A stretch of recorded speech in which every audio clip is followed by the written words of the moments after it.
So Sarita, congratulations once again, because you have Thank you, sir. finally now selected in your dream university, और जहाँ पे seriously you want कि मेरा हो जाए.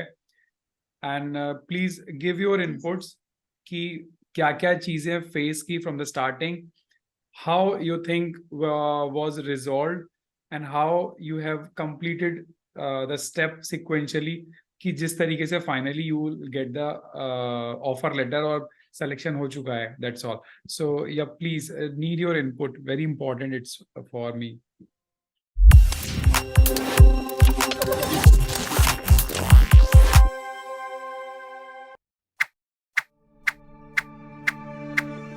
सर पहले तो सर जैसे ही CSIR रिजल्ट डिक्लेयर हुआ सर, उस टाइम पे ही सर मुझे प्रपोजल PhD का देखना स्टार्ट किया, और फिर सर फॉर्म देखे तो फिर प्रपोजल में नेसेसरी था, तो सर जैसे DU वाला था उसमें सर प्रपोजल लगाना ही था. और सर रिजल्ट आने के कुछ दिन ही बाकी थे फॉर्म लास्ट डेट के लिए, तो सर मैं बहुत हाइपर हो गई थी, बहुत टेंशन में आ गई थी. मतलब सर प्रपोजल का कुछ भी नहीं आइडिया था कि कैसे क्या बनाना है, कैसे क्या लिखना है इसमें. बहुत हेल्प ली सर, आसपास से कोई हेल्प नहीं मिली सर, जनरली तो कोई हेल्प नहीं करता, बस फॉर्मेलिटी के लिए. फिर सर मैंने सर्च करना स्टार्ट किया सर, गूगल पे सर्च किया, फिर यूट्यूब पे सर्च कर रही थी, फिर सर मुझे आपका चैनल मिला द साइंटिफिक गुरु. फिर सर उसमें मैंने आपकी वीडियोस देखी थी सर प्रपोजल के रिगार्डिंग. तो सर उसमें मैंने पूरा देखा सर, पूरी डिटेल्स में वो वीडियोस. फिर सर पता लगा क्या लिखना है, मेथोडोलॉजी में क्या लिखते हैं, रिव्यू ऑफ लिटरेचर में क्या लिखते हैं, सोर्स ऑफ फील्ड वर्क में क्या लिखते हैं. तो सर मैंने उसको पूरा पढ़ा, और फिर सर मैंने रिसर्च प्रपोजल भी पेपर ड्राफ्ट पढ़ने किया. स्टार्ट किए. और फिर खुद से, यस सर, सर पूरा 1 मंथ मैं रिसर्च पेपर ही पढ़ती रही, और जो आपकी वीडियोस आती थी वो देखती थी सर, उनसे थोड़ा आइडिया हुआ. पूरा 1 मंथ मुझे रिसर्च प्रपोजल समझने में लग गया. फिर सर ओके. मैंने लिखना स्टार्ट किया, लिखने के बाद मैंने आपको भेजा था सर. सर आपने चेक किया और उसमें आपने काफी करेक्शन की, अपडेट कराई.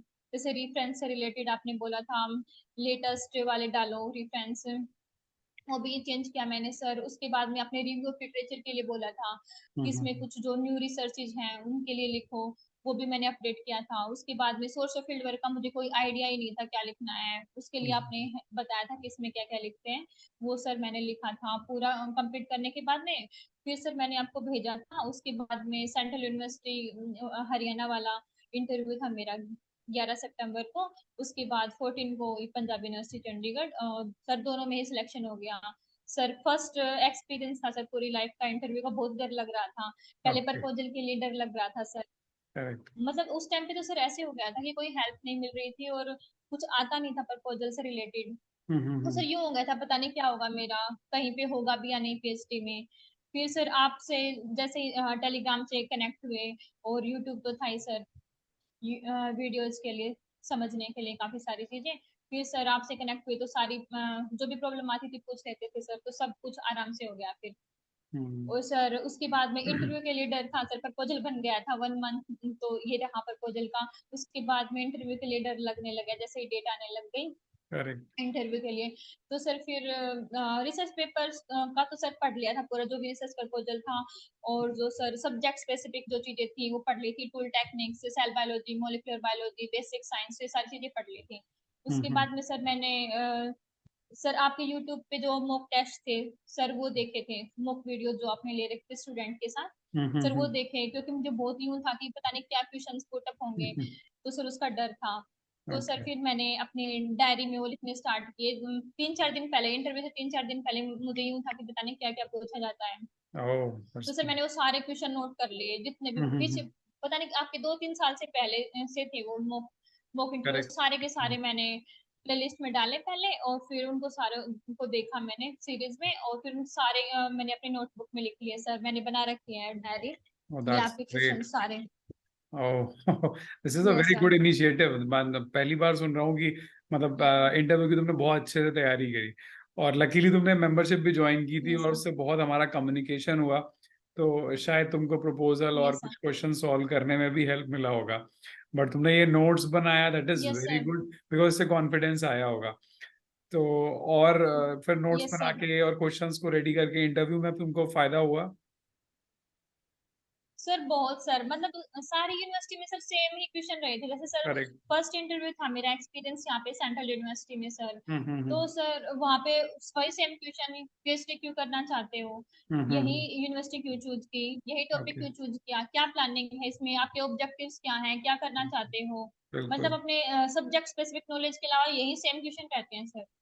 बिल्कुल। ऐसे ही सर पंजाबी यूनिवर्सिटी में वही क्वेश्चन मैंने लिख रखे हैं सर, उनके भी जो जो क्वेश्चन पूछे गए थे सेम आपके जो मॉक इंटरव्यू में पूछे जाते हैं वही वही सेम क्वेश्चन थे सर। और सर चलो। वो जो आप बताते हैं कि टॉपिक से हट के अगर कुछ बोले कुछ चेंज करने के लिए, वो सर वहाँ पे मेरा चंडीगढ़ यूनिवर्सिटी में काम आया सर। चलो। वहाँ पे सर वो कैंसर का था मेरा टॉपिक, वहाँ पे वैकेंसी नहीं थी उस पे ओके। कैंसर में, तो उन्होंने बोला कि आप इस टॉपिक पे काम करना चाहोगे, तो सर फिर मैंने हाँ बोल दिया था। आपने बोला था थोड़ा मॉडिफाई हाँ, करके करेक्ट पूछे तो हाँ करेक्ट बोल करेक्ट। देना। बिकॉज तो कई सर बार ऐसा इसलिए। होता है कि हम यस सर। प्रपोजल कुछ बनाते हैं, ये सबसे बड़ी प्रॉब्लम है, यस प्रपोजल सर। हम कुछ बनाते हैं बिकॉज कैंडिडेट का कुछ इंटरेस्ट होता है, तुम लोग का कुछ इंटरेस्ट होता है कि नहीं मुझे इस पे काम करना है, बट हमारे यस इंटरेस्ट सर। की वजह से दैट डिपार्टमेंट, दैट यूनिवर्सिटी और that institution will not going to accept, तो वो लोग रिजेक्ट कर देते हैं। तो वो फेज में बहुत सारे चैलेंजेस आते हैं, और इसके आंसर्स हमारे यस सर। जो प्रपोजल होते हैं उस पर वेरी करते हैं। तो तुम्हारे केस में भी वेरी किया, और तुमने यस। बहुत स्मार्टली वहां आंसर दिया, yes sir. and finally that yes is sir. the best part is that you will get the offer letter. तो यस सर, सर वो बिल्कुल हटके तो देते नहीं, जैसे एक फिशरीज में था हाँ जिनके हाँ। अंडर सीट वैकेंट थी सर, वो हम्म। उसको तो मैंने हटा दिया था। फिर दो टीचर और थे जिन सेल मोल में थे, तो मैंने वो बोल दिया था उनके लिए, हाँ बोल दिया था। Okay okay okay, that's good, that's good. So finally you get an offer, और उसके बाद अभी रजिस्ट्रेशन वगैरह हो गया? यस सर, कल एडमिशन है सर, ओके, चलो, वेरी गुड। रजिस्ट्रेशन हो गया सर। सो ओवरऑल अगर सब कुछ साइड में करो, तुमको अगर दो वर्ड में बोलना हो तो किस, जो गाइडेंस चाहिए होती है, रिसर्च गाइडेंस, उसके लिए तुम क्या बोलना चाहोगे? जो लोग भी इंटरव्यू की तैयारी कर रहे हो, जो लोग प्रपोजल बना रहे हो, कुछ भी कर रहे हो, तो उसकी गाइडेंस के लिए अगर आपके पास नहीं है तो तुम उनको क्या मैसेज देना चाहोगे, सो दैट कि उन लोग का भी, सारे लोग का सिलेक्शन हो?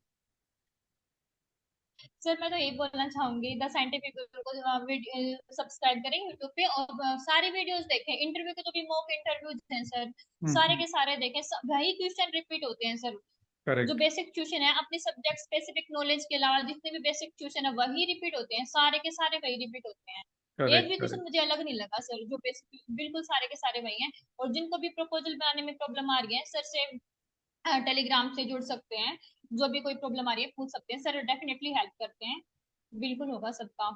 चलो चलो, बिकॉज हाँ, यही बेसिक गाइडेंस होती है, और बाकी जो सबसे मुझे मेन लगता है, that is the lack of confidence. And yes sir. Because अगर कॉन्फिडेंस नहीं होगा, so your knowledge, your good proposal will not give you the final results. अगर आपके पास यस कॉन्फिडेंस सर। नहीं है तो आप अपने जो सब्जेक्ट नॉलेज है वो भी नहीं कन्वे कर पाएंगे। कॉन्फिडेंस नहीं है तो कम्युनिकेशन यस भी सर। नहीं आएगा, इधर इन इंग्लिश और इन हिंदी। कुछ लोग कंफ्यूज होते हैं कि हमारा सर इंटरव्यू इंग्लिश में होगा तो हम कैसे आंसर देंगे। तो तुम्हारा इंटरव्यू किस लैंग्वेज में रहा, मतलब इंटरव्यू पैनल ने किस तरीके से कम्युनिकेशन रहा? सर लैंग्वेज प्रॉब्लम नहीं है कोई कोई ऐसा भी इशू नहीं?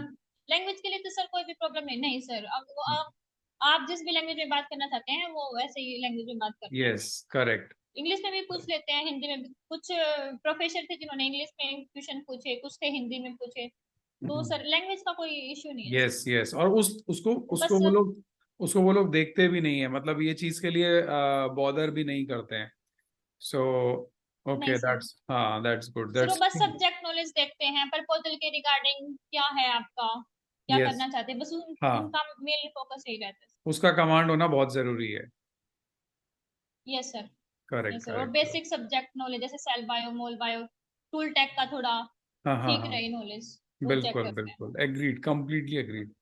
So yes thank sir. You so much for sharing such a detailed description. Definitely तुमने जितना भी कंपाइल अप किया, बहुत बहुत मेहनत की होगी। इतना इजी नहीं, जितना इजी सुनने में लग रहा है उतना इजी नहीं है। जैसा तुमने बताया, तुमने नोट्स बनाए, सारे रिकॉल किए, क्वेश्चंस को तैयारी की, क्या आंसर करना है। तो इट्स नॉट लाइक कि somebody will come join us और उनका प्रपोजल रेडी हुआ और वो इंटरव्यू देने गए और हो जाए। ऐसा पॉसिबल ही नहीं है। आई एम करेक्ट और आई एम राइट और ये सर रॉन्ग? थोड़ा मैंने तो यस सर। हाँ यस सर, करेक्ट, मेहनत तो करनी पड़ती है। बिल्कुल बिल्कुल। Yes sir. आपका इनपुट हमेशा रहेगा, just you need the guidance, जहां पे जो चीज प्रॉब्लम आ रही है, गाइडेंस, यस सर। हाँ वो चीज आपकी स्टेप्स क्लियर हो जाएंगी। तो आप मेंटली जब आप फ्री होगे तो सर, डेफिनेटली जो आपके आपका टैलेंट है वो आपको रिजल्ट्स देगा ही देगा। That is the thing. Yes sir. Yes sir. Sir बिना गाइडेंस के मेहनत भी नहीं होती सर। मैं जैसे मुझे प्रपोजल का कुछ भी आइडिया नहीं था, लेकिन मैं करना चाहती थी, मैं सर्च कर रही थी, काफी चीजें समझ में नहीं आ रही थी, लेकिन थोड़ा हेल्प मिली तो वो चीजें मैं मेहनत यस, करती गई, रिसर्च ट्रू पेपर ट्रू, पढ़े, आपसे गाइडेंस मिली तो वो बन गया पूरा complete. Yes yes 1 month that's में कंप्लीट रेडी हो गया था। और फिर सर इंटरव्यू का गाइडेंस मिला, तो मेहनत भी है सर, अपनी मेहनत भी है, और करेक्ट है। नहीं नहीं गाइडेंस है, तो बिल्कुल मैं है। तो पूरा क्रेडिट मतलब तुमको ही दूंगा, बिकॉज तुम्हारा कॉन्फिडेंस, अगर तुमने अगर मॉल बायो नहीं पढ़ा होता, कैंसर नहीं पढ़ा होता, तो आप कैसे आंसर देते?